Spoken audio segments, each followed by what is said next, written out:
Hello there and welcome along. The Gardener Ben here with your next rose review, and I really love it when a rose lives up to the name that it's been given. And the rose in front of me is called Truly Scrumptious, and it really is truly scrumptious. When this one came out the box from English Roses, the first reaction with myself was, wow, look at that. The colour combination on this particular rose is absolutely glorious. And I'm hoping that the light levels today are going to show this rose in all of its beautiful characteristics, which I'm about to talk you through.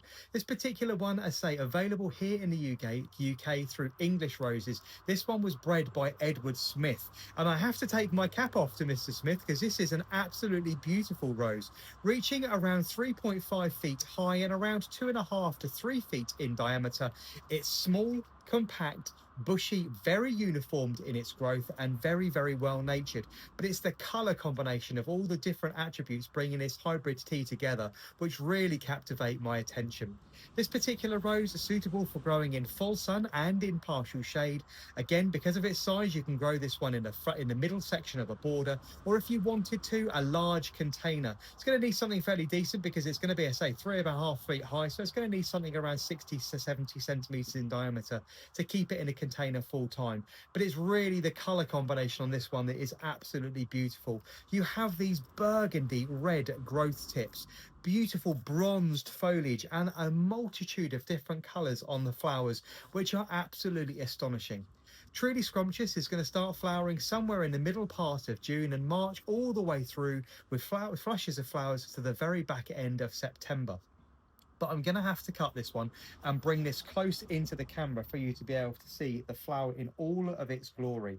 The stems are a beautiful burgundy burnt red, almost a sort of russety color like you would do on you'd find on a russet apple.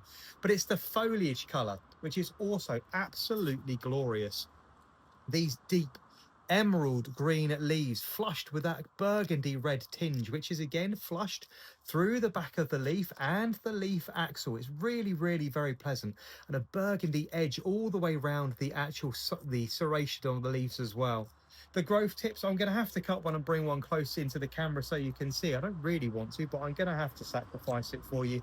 Just look at the scarlet red of that. Absolutely glorious as it marches forward to flowering. This one is also going to be burnt scarlet and red and burgundy at the very, very beginning of March and into April as it starts to leaf out as well. It really is very, very attractive. It has a high thorn count, so I'm going to be marking it with a high thorn count today.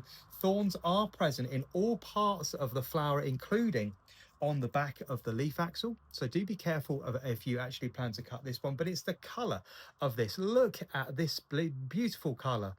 Everything from sort of a burnt orangey peach like this one here, an antique orange, which is really, really lovely. If I turn this flower over, I'm not going to pick this one, but if I turn this over, you can see the underside is a lovely deep coral color. Really, really very interesting. There's loads of texture, loads of texture and loads of crinkling to the flowers, which are beautiful.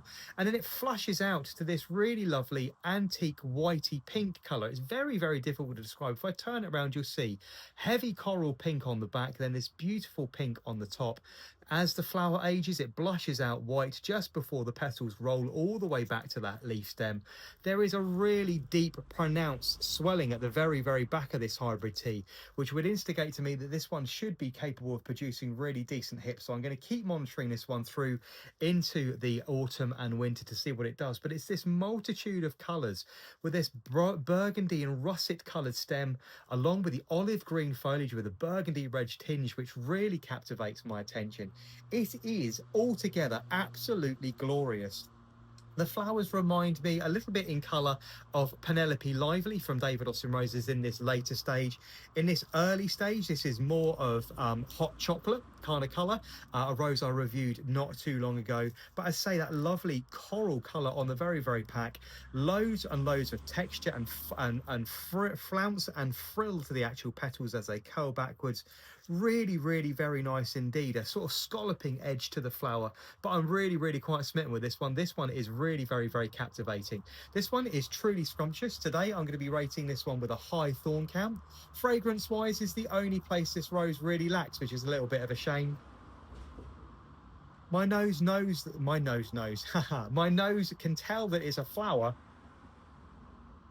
but there's really no fragrance there at all. So it's going to be rated with a 1 out of 10 for fragrance rating, but I'm pleased to award this plant a good solid 6 out of 10 for disease resistance.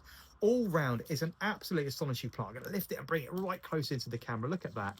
Really, really lovely. And that lovely piece of foliage. You look at the two together, burgundy, scarlet red growth tips with that lovely corally peach flower flushing out to that beautiful antique pink as it ages. This one is truly scrumptious.